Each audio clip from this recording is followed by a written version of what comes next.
onde vem essa celeuma na política brasileira? Vem de 1824, quando Dom Pedro I outorgou a Constituição do Império, que foi vigente até a proclamação da República, 15 de novembro de 1889. Eu disse, César, que ele outorgou e não promulgou, porque quando a Assembleia Constituinte, que se reuniu em 1823, tentou estabelecer limites constitucionais à ação do imperador, o imperador dissolveu a Assembleia. Então outorgou a Constituição. No artigo 98, Vivian e Roberta, tudo começa. Eu vou ler para vocês, é curtíssimo. O poder moderador é a chave de toda a organização política e é delegado privativamente ao imperador, como chefe supremo da nação e seu primeiro representante, para que incessantemente vele sobre a manutenção da independência, equilíbrio e harmonia dos mais poderes políticos. Por favor, preste atenção em harmonia dos mais poderes políticos. Vai ficar claro o porquê daqui a pouco.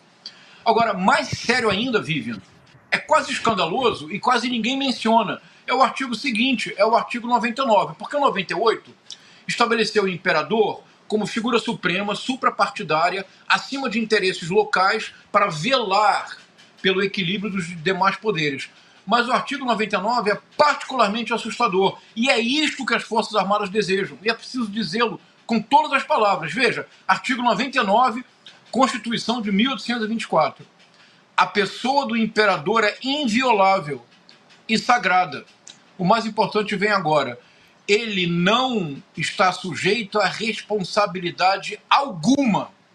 Isto é, só pode haver poder moderador se a pessoa ou a instituição que o exerça não for possível de penalização ou de responsabilização. Ele está, não apenas ele paira acima dos poderes, ele está literalmente acima da lei. Como é que isso se traduziu no Brasil? Vamos continuar lendo. Vamos ler agora um artigo, que é o artigo 142 da Constituição Federal, um pequeno trecho, da Constituição Federal de 1988. A história desse artigo, César, por si só, já é uma história incrível. Inaugura-se a redemocratização.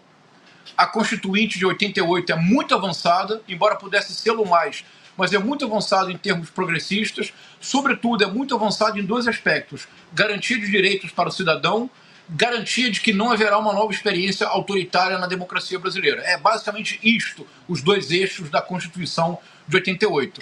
O Leônidas Pires Gonçalves, ministro do Exército do primeiro governo da redemocratização, do governo, portanto, que seria do Tancredo Neves, mas que terminou sendo do José Sarney, exigiu dos constituintes, entre eles Fernando Henrique Cardoso, que houvesse um artigo específico na Constituição para determinar o papel das Forças Armadas na nova ordem política, na ordem política democrática. É o malfadado artigo 142, como nota ao pé de página. Na superfície, isto é, na arena pública, à luz do dia, o general Leônidas Pires Gonçalves exigiu a redação deste artigo. No subterrâneo, na obscuridade, o que exigiu, o que fez o general Leônidas Pires Gonçalves?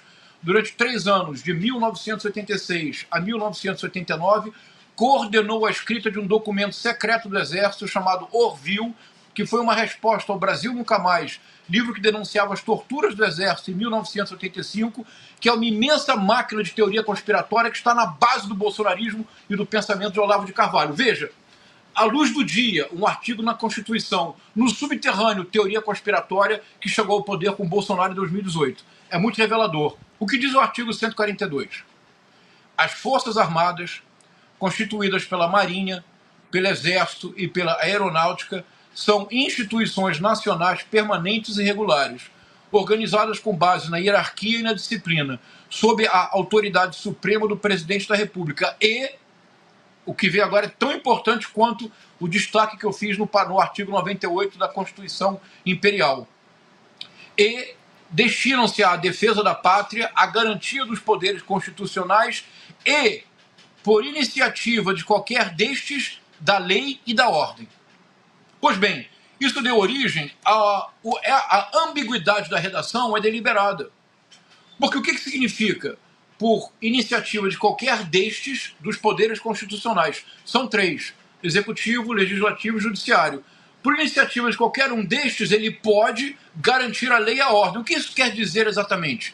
Essa foi uma polêmica que, felizmente, o Supremo Tribunal agora resolveu, mas para as Forças Armadas pouco importa o que resolveu o Supremo Tribunal Federal. Sejamos honestos. Porque em maio de 2020, isso é bem importante agora, Vivian, em maio de 2020, um jurista, o Ives Gandra Martins, publicou numa plataforma de enorme importância no meio jurídico, a Conjur, ele publicou uma interpretação do artigo 142. Toda a base teórica, todo o estímulo prático para o golpismo bolsonarista vem de Ives Gandra Martins e deste artigo.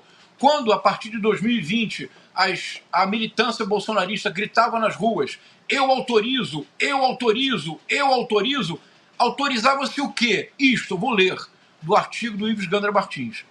Ele fala, então, das Forças Armadas. Se, estou citando o Ives Gandra Martins, se um poder sentir-se atropelado por outro, poderá solicitar às Forças Armadas que hajam como poder moderador. O Ives Gandra Martins deu entrevista recente dizendo: eu nunca falei que as Forças Armadas eram poder moderador. Está mentindo. Eu estou lendo o que ele escreveu. Se um poder sentir-se atropelado por outro, poderá solicitar às Forças Armadas que hajam como poder moderador para repor naquele ponto a lei e a ordem. Percebe, Vivian? O circuito se fecha, as pontas se atam. Mais importante do que o artigo 98 da Constituição Imperial, ou tão importante quanto, é o artigo 99, quando diz que a pessoa do imperador não está sujeita a responsabilidade alguma. Isto é, não pode ser punida. Vale dizer, está acima da lei. É exatamente a chantagem que os militares fizeram para permitir a redemocratização neste país, quando eles impuseram uma lei da anistia que os anistiava antes do julgamento. E a lei da anistia é o último que eu vou ler agora, Vivian. Um trechinho pequeno. Artigo 1º.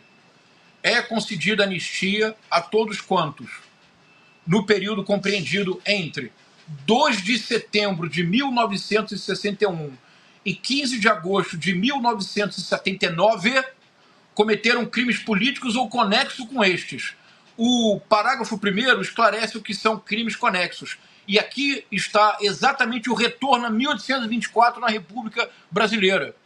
Consideram-se conexos, para efeito deste artigo, os crimes de qualquer natureza relacionados com crimes políticos ou praticados por motivação política. Ou seja, falemos claramente o que precisa ser dito. Crimes conexos na lei da anistia significa tortura, assassinato de adversários políticos, ocultação de cadáveres. Há muitas famílias de desaparecidos que ainda hoje não puderam realizar o trabalho do luto porque a ditadura deliberadamente ocultou os cadáveres, assassinou os adversários políticos, torturou muitos até a morte. Então, a importância enorme do que o Supremo Tribunal Federal realizou. Mas essa importância só se completará, Vivian, se nós não esquecermos que o artigo 98 da Constituição do Império tem o artigo 99. O imperador não está sujeito a responsabilidade alguma. As Forças Armadas se veem a si mesmas como se fossem o imperador da República Brasileira, porque elas sempre elas não querem estar sujeitas a responsabilidade alguma. Isto é, as Forças Armadas não querem nunca responder por seus crimes. A interpretação do Supremo Tribunal Federal é fundamental, mas tão importante quanto é que todos os militares envolvidos na articulação golpista sejam punidos.